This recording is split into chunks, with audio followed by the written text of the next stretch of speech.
team at today, just coming off that loss and knowing what you've got lying ahead? Yeah, 3 division games, so I know our guys are disappointed in yesterday's result, but we know we got to get back to business and be better versus Seattle. I think the last time we played them, they had a great game plan. We didn't probably execute like we would have wanted, and we have an opportunity to play better this week. The game guys were pretty frustrated that the same mistakes have been happening for 3 years now. What's kind of the big picture approach to fixing that, and getting all these things to stop happening? Yeah, I mean, it's basically one day at a time at this point. Huge division game, like I said, 3 in a row coming up. So Wednesday of practice, just getting back to the basics and focusing on the little things and things we can control. And our guys understand that. With the division still, wide open really with where it sits. There's a lot to play for, and we just gotta get back to work really. What do you think you've learned the most about this team so far throughout the season, from week 1 to now? What do you think you've learned the most, and how you can maybe improve upon it moving forward? Yeah, I mean, I've said it all along. The effort's been really good. Guys play to win, competitive group, very prideful group, and like we just said, that's where the frustration lies, is that we haven't been able to really put it together and be consistent like we want to. But I think more than anything, just high effort, very competitive group of men. Can you just throw your hands up and say, what's going on, guys, and why is this still happening for 3 straight years? Yeah, I mean, like I said, I don't look at it as a 3 straight year. Each season to me is different, different personnel, different schemes, different things of that nature. So really, it's each week you try to address what went wrong, how do you get better, and move forward from there.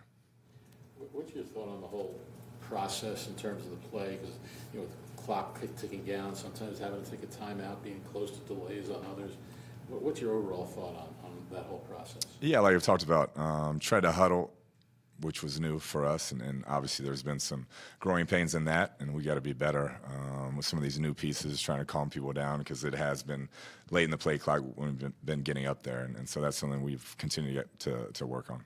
What do you want to get out of huddling? Really with just the new pieces, so the Robbie Anderson, some of those new offensive line, being able to talk through some things that when you're at the line, signaling, doing all that, it's not as much communication that can be had, and I think that's kind of the problem. We're breaking late, probably over-communicating some things and getting up there, and it can be, pressed for time a bit. So we just got to keep working through that and kind of find what fits us best. With how the radio cuts off, them breaking late, that's not on you, right? You give the play in, so that's on Kyler. Yeah, I think it's more both. I mean, I'm not accustomed to huddling, and neither is he, really. So I think both of us are still working through that. But like I said, we have to streamline the process, and it has to get to the line quicker and not be pressed for time to get the ball snapped. Are you worried about humps back in terms of an extended period of time out? We'll see how it goes. I mean, it's day-to-day right now, and that's all we can kind of go with. We'll see how he feels. But he's tough. I mean, he would have played this week if he could have, if we would have let him, and we want to be smart with that deal. What did you make of Patrick Peterson's comments being in the game yesterday? I'm sure you heard about him saying, Steve Conn needs to call me. It seems he's taking things still a little personally. Yeah, I didn't see any comments. I know there's jawing on the field during the game, which, like I said after the game, I think when you have a player who was with an organization that long, has a bunch of relationships, that's going to happen. But I've just been getting ready for Seattle. Did you feel like Kyler wearing the wristband helped yesterday? Was that new as well? Yeah, it was new. I think it helped him with a few concepts, and we'll continue to try to, fine-tune that whole process and see how we can expedite it, really. It seemed like, the first 6 or 7 weeks of the season, there was always, even if the team lost, there was kind of a silver lining. DeAndre Hopkins is coming back, all that. Is there a different feel now? Because there's nobody else is really walking through that door. You got who you got. I mean, what is there a different feel after a loss because of that? There's not. A loss is a loss, and you got to get better. I think that's it. We feel like we can be competitive with anybody, and it's about critical moments closing out games, and we weren't able to do that against a good team on the road, and you got to learn from whatever you can take from that and be better next week. What did you see from Rondale Moore's performance?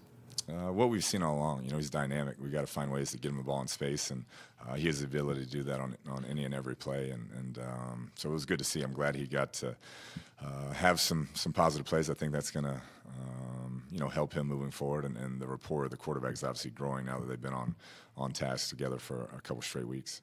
You got leaders on the team that I know they're talking to each other as a group. It's now or never. We got to fix it now. And they get on each other. How much are you relying on them this week and the next 3 weeks to keep that? And Yeah, that's it. Obviously, not a lot of wiggle room left with 3 division games and where we're at record-wise. So our guys understand that. We got a great locker room, and they'll continue to push each other. And sense of urgency will pick up. Have you addressed kind of what these 3 games could mean for the season? Yeah, I have. I think if you look at it, if you are able to win all 3, there's an opportunity to be right there, at least have a piece of first place at the end of this deal. And our guys understand after starting the way we did that's a great carrot out in front of you. So let's take it 1 week at a time and try to get better. Go ahead, Al. What's your sense on Rodney's availability going forward? I would say at least this week he'll be out. Not sure moving forward where that'll be, but at some point in the future, I expect him back. Last year, certainly that was a big part of the narrative of how things were so different when he was in there and when he wasn't. Now, in the stretch again where he hasn't been, and you're 1-3, how important is he, do you think, to that, not only to the offense, but also getting the line playing together? Yeah, he's a Pro Bowl caliber center, very established leader, very cerebral, great at the mic points, doing all those things. So if you lose a piece like that, it's never going to be easy to replace him. And so we'll see when we get him back. With Robbie Anderson, is he going to slowly keep ramping him up, or are you expecting like a big jump one of these weeks when he kind of clicks in? We're going to make sure he's comfortable with the offense before we put him out there full go. But he's done a nice job picking it up, so I'm hoping his role can incrementally increase as we go and eventually, have a nice role in this offense. And you feel like a kicking situation, having Prater do field goals and not do that? I think it went well. Prater kicked really well. It was good to see. He felt great after the game, which was a positive, and we'll see how he's trending this week. You always talk about crucial and critical plays, obviously, and the perception is, of course, when you lose, the sky is falling. But in the close games, we're 1-3. 1-score games, 1-3. How does those crucial plays kind of produce sometimes those losing this close games? Yeah, that's what this league's about. In those moments, who makes the play and who doesn't. And look through everybody's record after the season, it's all about 1-score games. And right now, we've been on the wrong side of them. And I think when you get in those moments, it comes back to your training, your fundamentals, your techniques, and relying on those things. And we got to make sure we're doing that and just making the routine play, no matter the situation. But our end-of-game stuff offensively, third downs, red zone just hasn't been where it needs to be in those moments. Coach, thank you. Thank y'all.